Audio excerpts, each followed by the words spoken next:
الحمد للہ رب العالمین والصلاة والسلام علی سید الانبیاء والمرسلین محمد وآلہ وصحبہ اجمعین اما بعد فاعوذ باللہ من الشیطان الرجیم بسم اللہ الرحمن الرحیم عبس وتولی ان جاءہ الاعمی وما یدریک لعلہ یزکی او یذکر فتنفعہ الذکریٰ۔ آج کی ہماری اس ویڈیو کے اندر قرآن پاک کا آخری پارہ 30ویں پارے کا خلاصہ اور اس کے اندر بیان کیے گئے اہم مضامین کو مختصر انداز میں اہل علم کے لیے پیش کیا جائے گا۔ سورہ عبس کے اندر اللہ تبارک و تعالی نے نبی پاک علیہ الصلاۃ والسلام کی ہلکی سی خطا اور لغزش کو بیان کر کے حسنات الابرار سیئات المقربین کے اصول کو تازہ کر دیا ہے۔ اس سے پہلے 11ویں پارے کے اندر بیان کیا جا چکا ہے کہ ایک داعی کے اندر خصوصاً اللہ کے نبی علیہ الصلاۃ والسلام کے اندر 3 صفات ایسی تھیں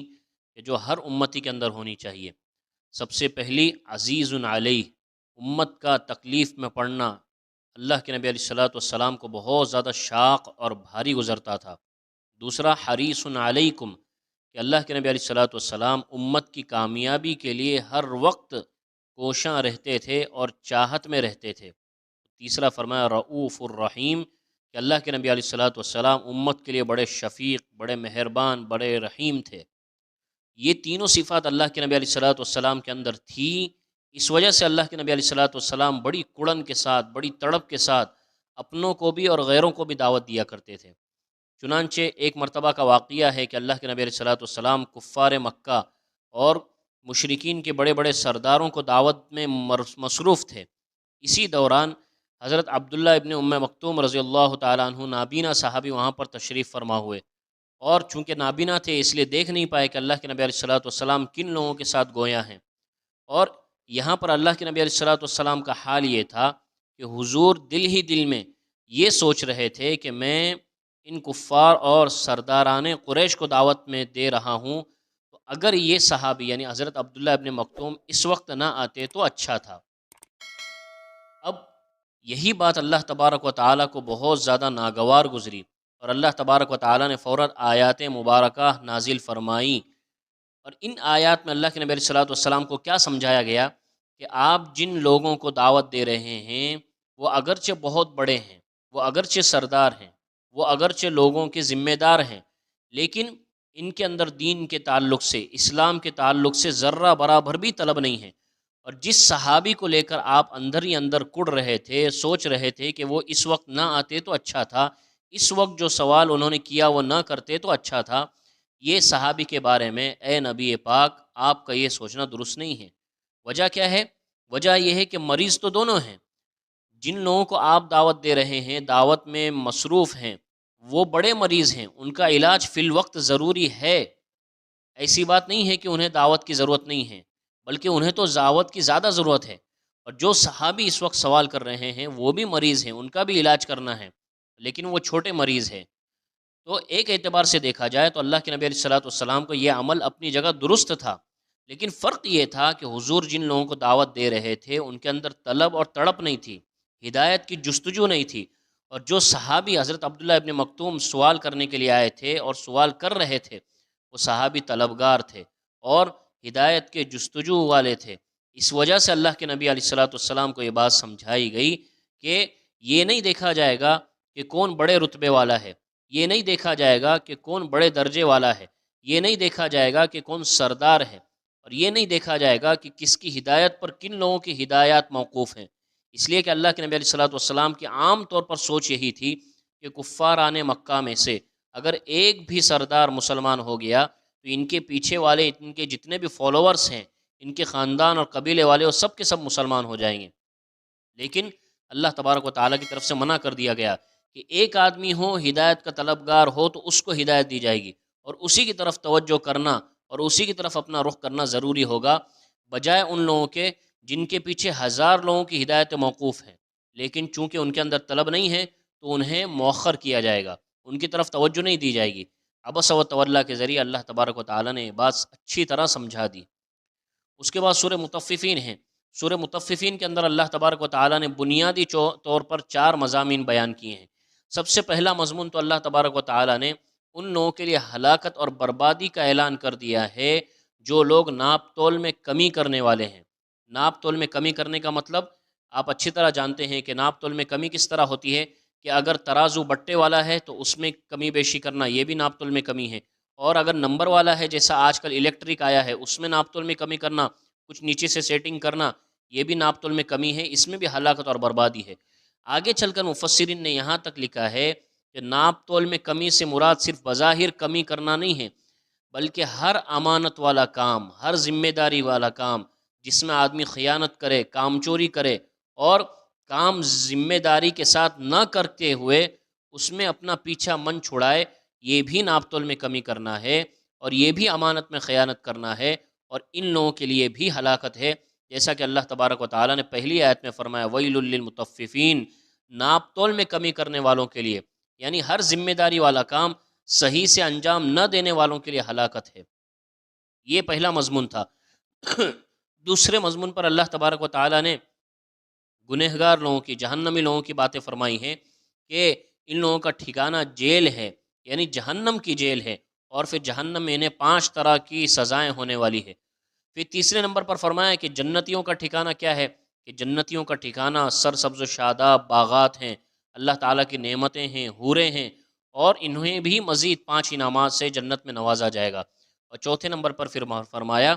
کہ جو مجرمین دنیا میں رہ کر ایمان والوں کا ہنسی مذاق اڑایا کرتے تھے، ان کا ٹھٹا کیا کرتے تھے، ان کے ساتھ تمسخر کیا کرتے تھے، کل قیامت کے میدان میں بالکل اس کا برعکس ہونے والا ہے۔ اللہ پاک ارشاد فرماتے ہیں ان الذین اجرموا کانوا من الذین آمنوا یضحکون، کہ مجرمین دنیا میں ایمان والوں کے ساتھ ہنسی مذاق کیا کرتے تھے، وَإِذَا مَرُّوا بِهِمْ يَتَغَامَزُونَ، کہ جب ان کے پاس سے گزرتے تو تان و تشنی دیا کرتے اور انہیں برا بھلا کہا کرتے تھے۔ اور پھر آگے اللہ تبارک و تعالیٰ نے ارشاد فرمایا کہ یہ جو دن دنیا میں دیکھے جا رہے ہیں، ہم اس کو بالکل پلٹنے والے ہیں آخرت میں، کل قیامت کے میدان میں، اور لوگ دیکھیں گے کہ جن ایمان والوں کا مذاق کفار اور مشرکین اڑایا کرتے تھے، وہی ایمان والے کفار اور مشرکین کا کل قیامت کے دن مذاق اڑائیں گے۔ پھر اس کے بعد سورہ بروج ہے۔ سورہ بروج کے ذریعے اللہ تبارک و تعالیٰ نے اصحاب اخدود کا واقعہ بیان کر کے، اصحاب اخدود کی حکایت نقل کر کے کفاران مکہ کو سبق سکھایا ہے۔ کیا سبق سکھایا ہے؟ کہ اصحاب اخدود جس طرح لوگوں کو سزائیں دیا کرتے تھے، تکلیفیں دیا کرتے تھے، مصیبتوں میں مبتلا کیا کرتے تھے،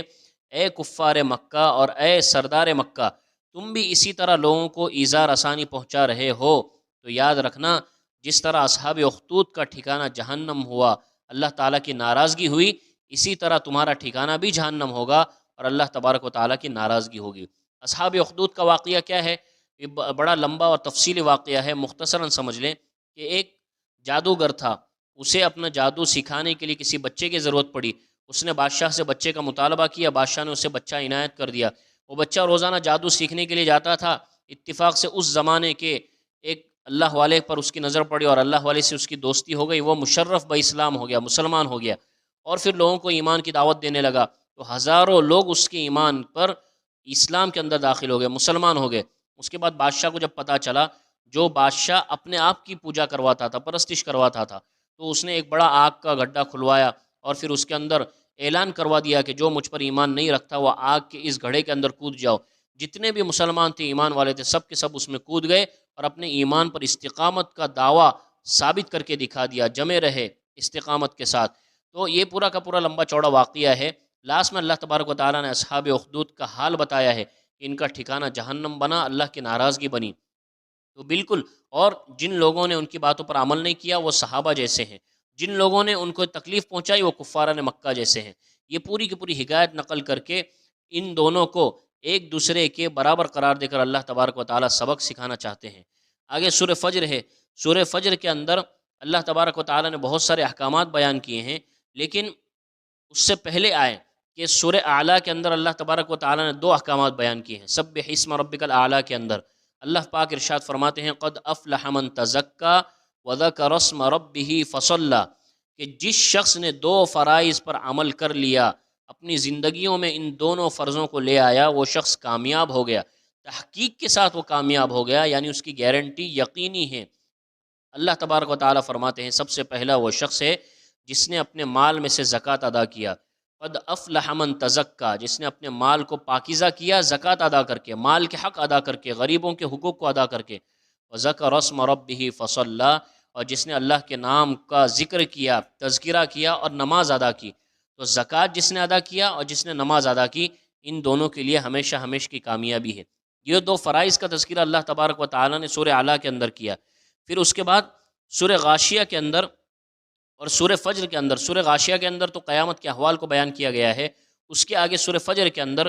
3 نوافل کا تذکرہ ہے۔ سورہ اعلیٰ کے اندر فرائض کا ذکر تھا، سورہ فجر کے اندر 3 نوافل کا تذکرہ ہے کہ جو شخص ان 3 نوافل پر عمل کرے گا اللہ تبارک و تعالیٰ کے یہاں وہ شخص بھی کامیاب ہے اور اللہ تعالیٰ کی رضا میں داخل ہونے والا ہے۔ سب سے پہلا فرمایا کہ والفجر، فجر کی نماز کی قسم کھائی ہے کہ فجر کی نماز مسجد میں جماعت کے ساتھ پڑھنے والا شخص کامیاب ہے، اللہ تعالیٰ کی رضا میں آنے والا ہے اور اللہ تبارک و تعالیٰ کے انعامات کا مستحق ہے۔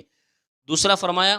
ولیال عشر، کہ رمضان کی آخر کی راتوں میں جاگنے والا شخص بھی کامیاب ہے، اللہ کی رضا کا مستحق ہے، اور خصوصاً آخر عشر کے اندر بھی طاق راتوں میں جاگنے والا شخص۔ تیسرے نمبر پر فرمایا کہ آخر رات میں تہجد پڑھنے والا شخص یہ بھی کامیابی کے دہانے پر ہے اور اللہ تعالیٰ کی رضا کو حاصل کرنے والا ہے۔ پھر اس کے بعد سورہ فجر ہی کے اندر اللہ تبارک و تعالیٰ نے خوشحال گھرانے والوں کے لیے، جن کے حالات اچھے ہیں، اللہ تبارک و تعالیٰ نے انہیں مال و دولت سے نوازا ہے، 2 کام انہیں کرنے کی ترغیب دی ہے۔ سب سے پہلا کام ہے یتیموں کی عزت کرنے کا حکم دیا ہے کہ جتنا ہو سکے یتیموں کی عزت کی جائے، انہیں دھتکارا نہ جائے، جھڑکا نہ جائے، برا بھلا نہ کہا جائے۔ اور دوسرا کام دیا ہے گھر والوں کو، خوشحال گھر والوں کو، کہ عام حالات میں جب حالات نارمل ہوں اور تمہیں اللہ تعالیٰ نے روزی دے رکھی ہو تو تمہارا فرض بنتا ہے کہ تم یتیموں کو اپنے مالوں میں سے دیا کرو اور انہیں بھی کھانا کھلایا کرو، ان کے بھی حقوق کو ادا کیا کرو۔ یہ 2 کام اہل مال کو اور خوشحال گھر والوں کو دیے گئے ہیں۔ اس کے بعد پھر سورہ بلد ہے، سورہ بلد کے اندر اللہ تبارک و تعالیٰ نے سورہ فجر میں جو 2 کام دیے گئے تھے، ایک تو یتیموں کی عزت کرنا اور انہیں اپنے مال میں سے دینا، یہ 2 کام سورہ فجر کے اندر دیے تھے۔ اس سے تھوڑے سے مشکل کام اللہ تبارک و تعالیٰ نے سورہ بلد کے اندر مالداروں کو دیے ہیں۔ پہلا کام کیا ہے؟ غلاموں کو آزاد کرنا، اور دوسرا کام کیا ہے کہ بھوک مری کے دنوں میں لوگوں کو کھانا کھلانا۔ کہ بھوک مری کے دنوں میں کیا ہوتا ہے؟ ہر شخص بھوک کا شکار ہوتا ہے، غریبی کا شکار ہوتا ہے، لیکن ایسے حالات میں بھی اگر کوئی شخص غریبوں کو کھلاتا ہے، اللہ تبارک و تعالیٰ کی ذات سے امید ہے اللہ تبارک و تعالیٰ اس کو اپنی رضا میں لے لیں گے اور اپنی نعمتوں میں اسے ڈھانپ لیں گے۔ یہ 2 چیزیں بتائی گئی ہیں۔ اسی کے ساتھ ساتھ 2 چیزوں کی ترغیب کرنے کی طرف اشارہ دیا ہے کہ ہر شخص کو چاہیے کہ وہ لوگوں کو 2 چیزوں کی ترغیب دے، 2 چیزوں کا شوق دلائے۔ سب سے پہلی چیز کیا ہے کہ لوگوں کو اس بات کی تاکید کرنا چاہیے کہ دین پر چلنے کے بعد جو مصیبتیں آتی ہیں، جو پریشانیاں آتی ہیں، انہیں آدمی کو اپنے سینے سے لگانا چاہیے، گلے سے چمٹا لینا چاہیے، ان مصیبتوں پریشانیوں کو بڑا سمجھ کر پیچھے نہیں ہٹنا چاہیے، ورنہ جو دین کا کام لے کر چلے تھے وہ کام رک جائے گا اور نقصان ہو جائے گا۔ سب سے پہلے کام یہ بتایا۔ دوسرا کام فرمایا کہ خلق خدا پر رحم کرنا، یہ بھی ہر بڑے اور ہر مسلمان کا فرض بنتا ہے کہ وہ اللہ تعالیٰ کی کوئی بھی مخلوق ہو اس پر رحم کرنے والا بنے، حتیٰ کہ اگر چیونٹی بھی ہو تو اس پر بھی رحم کرنا ہمارا فرض اور ہماری ذمہ داری بنتی ہے۔ یہ سورہ بلد کے اندر ارشاد فرمایا گیا۔ پھر سورۃ اللیل ہے، سورۃ اللیل کے اندر اللہ تبارک و تعالیٰ نے 3 کام مومنوں کے، 3 کام کافروں کے بتائے ہیں کہ مومنین 3 کام کر کے اللہ تعالیٰ کا قرب اور اس کی رضا حاصل کرتے ہیں، کفار اور مشرکین ایسے ہیں، غیر مومنین ایسے ہیں کہ جو 3 کام کر کے اللہ تعالیٰ کی ناراضگی کو مول لیتے ہیں۔ وہ 3 کام کون سے ہیں جو کر کے مومنین اللہ تعالیٰ کی رضا کو مول لیتے ہیں؟ سب سے پہلا فرمایا کہ وہ کار خیر میں خرچ کرتے ہیں، کہ جتنا ہو سکتا ہے وہ خرچ کرتے ہیں اللہ تبارک و تعالیٰ کے راستوں میں، غریبوں پر، یتیموں پر، مسکینوں پر، بیواؤں پر، سب سے پہلا کام۔ دوسرا کام فرمایا کہ وہ تقوی والی زندگی جیتے ہیں، اللہ تبارک و تعالیٰ سے ڈر کر زندگی جیتے ہیں، جو کام اللہ نے بتلائے ہیں وہ کرتے ہیں، جن کاموں سے اللہ تبارک و تعالیٰ نے روکا ہے اس سے رکتے ہیں، یہ دوسرا کام ہے۔ تیسرا کام فرمایا کہ وہ کلمہ حسنہ لا الہ الا اللہ محمد الرسول اللہ کی تصدیق بھی کرتے ہیں۔ یہ 3 کام ایسے ہیں کہ جو مومنین کر کے اللہ تعالیٰ کا قرب حاصل کرتے ہیں۔ اور کفار اور مشرکین وہ تین کام کون سے کرتے ہیں جن سے اللہ تعالیٰ کی طرف سے بعد ہوتا ہے، دوری ہوتی ہے، اللہ کے دربار سے بھگایا جاتا ہے؟ سب سے پہلا کام فرمایا کہ اما من بخیل واستغنا، کہ سب سے پہلا کام یہ ہے کہ وہ بخل کرتے ہیں، اپنے مال میں کنجوسی کرتے ہیں، جن لوگوں کے حقوق اللہ تبارک و تعالیٰ نے اپنے مال کے اندر لگائے ہیں ان لوگوں کے حقوق نہیں ادا کرتے۔ دوسرے نمبر پر فرمایا کہ واستغنا، اللہ تبارک و تعالیٰ کے حقوق سے بے پرواہی بے نیازی برتتے ہیں، جیسے اللہ کے حقوق ادا کرنے تھے ویسے ادا نہیں کرتے۔ تیسرے نمبر پر فرمایا کہ وہ کلمہ حسنہ کی نکیر کرتے ہیں اور لا الہ الا اللہ کا انکار کر کے جہنم کے مستحق بنتے ہیں، اللہ تعالیٰ سے دوری کو مول لیتے ہیں۔ یہ تین کام کفار اور مشرکین کے بتلائیں، اللہ سے دور ہونے والوں کے بتلائیں۔ اس کے بعد سورہ ضحیٰ ہے، سورہ ضحیٰ کے اندر اللہ تبارک و تعالیٰ نے اپنے نبی پاک علیہ الصلوۃ والسلام کو تین نعمتیں یاد دلائی ہیں، اور ان تین نعمتوں کے یاد دلانے کے بعد تین کام کرنے کا حکم دیا ہے۔ سب سے پہلے کیا؟ سب سے پہلے اللہ تبارک و تعالیٰ فرماتے ہیں کہ اے نبی آپ اپنی یتیمی کا زمانہ یاد کیجئے، غربت کا زمانہ یاد کیجئے، اور یتیمی کا زمانہ یاد کر کے یتیموں کو ڈانٹنے سے رکے رہیے اور اپنے آپ کو بچائے رکھیے۔ کیوں؟ اس لیے کہ آپ یتیموں کا زمانہ گزار چکے ہیں، آپ کو اس کا بخوبی اندازہ ہے کہ یتیم کس حالت میں ہوتا ہے، کس مجبوری میں ہوتا ہے، لہذا آپ کسی بھی یتیم کو بغیر کسی شرعی وجہ کے بالکل مت ڈانٹیے۔ دوسرا کیا فرمایا؟ دوسرا اللہ تبارک و تعالیٰ نے فرمایا کہ دیکھیے آپ کے اوپر بھی غریبی کا زمانہ گزرا ہے، اللہ تعالیٰ نے آپ کو بھی غریبی سے دوچار کیا ہے، اور آپ اچھی طرح جانتے ہیں کہ ایک غریب کا کیا حال ہوتا ہے، لہٰذا جب بھی کوئی غریب آپ کے پاس آئے تو آپ کسی بھی غریب کو، محتاج کو، سائل کو دینے سے مت رکیے، اپنے ہاتھ کو ہرگز مت روکیے، اگر ہو تو ضرور دیجیے، اور اگر نہیں ہو تو کچھ نہ کچھ میٹھی بات، بھلائی کی بات بول کے انہیں رخصت کر دیجیے۔ تیسرے نمبر پر فرمایا کہ اے نبی اللہ تبارک و تعالیٰ نے آپ کو علوم نبوت سے نوازا ہے اور اپنے غیب کے خزانے سے آپ کو علوم نبوت عطا فرمائے ہیں، لہذا آپ کا فریضہ بنتا ہے کہ آپ ان علوم کو لوگوں تک پہنچائیں، اور لوگوں تک کسی بھی طرح ان علوم کو پہنچانے کے بعد انہی لوگوں پر عمل کرنے کے لیے بھی دباؤ ڈالیں کہ وہ کسی بھی طرح پہنچائے ہوئے اور حاصل ہونے والے علوم نبوت پر عمل کریں۔ اس کے بعد سورہ انشراح ہے، سورہ انشراح کے اندر بھی اللہ تبارک و تعالیٰ نے اپنے نبی پاک علیہ الصلوۃ والسلام کو تین باتوں کی ہدایت دی ہے۔ سب سے پہلی کیا بات ہے؟ اللہ تبارک و تعالیٰ فرماتے ہیں کہ اے نبی بہت سارے کار نبوت ایسے ہیں کہ وہ کرنے کے بعد بڑی کٹھن، بڑی مصیبتیں، بڑی آزمائشیں آتی ہیں، تو ایسی آزمائشوں میں کیا کرنا؟ فرمایا کہ ایسی آزمائشوں میں صبر سے کام لینا اور استقامت کے ساتھ جمے رہنا، ڈٹے رہنا، اپنے پیر پیچھے نہ لے لینا۔ دوسرا فرمایا کہ اے نبی جب آپ دعوت کے کام سے فارغ ہو جائیں اور لوگوں کو وقت دے کر فارغ ہو جائیں تو اب اللہ تبارک و تعالیٰ کے لیے بھی آپ کے پاس وقت ہونا چاہیے، لہذا فَإِذَا فَرَغْتَ فَانْصَبْ وَإِلَىٰ رَبِّكَ فَارْغَب، کہ آپ جب اللہ تبارک و تعالیٰ کے لیے فارغ ہو جائیں گے تو پھر خالص اللہ تعالیٰ کے ہوئیے اور اللہ تعالیٰ کی عبادت کیجیے۔ اور تیسرے نمبر پر فرمایا کہ ہر لمحہ اللہ تبارک و تعالیٰ سے لو لگائے رکھیے، اللہ تعالیٰ سے مدد اور نصرت شامل حال رکھیے، اس لیے کہ جب تک اللہ تبارک و تعالیٰ کی مدد اور نصرت داعی کے کام کے ساتھ نہیں ہوگی، اس کے دعوت کے کام کا صحیح طریقہ، صحیح منہج قائم نہیں ہو پائے گا۔ اللہ تبارک و تعالیٰ سے دعا ہے کہ اللہ تبارک و تعالیٰ کہنے سننے سے زیادہ عمل کی توفیق عطا فرمائے، اور ہمارے پہلے پارے سے لے کر 30ویں پارے تک جو بھی تفسیر ہوئی ہے تمام تفسیروں کو قبول فرمائے، جو بھی کمیاں بیشیاں ہوئی ہیں انہیں معاف فرمائے۔ آپ تمام حضرات کی ذمہ داری بنتی ہے کہ آپ تمام حضرات نے ان تفسیرات کو سنا ہے،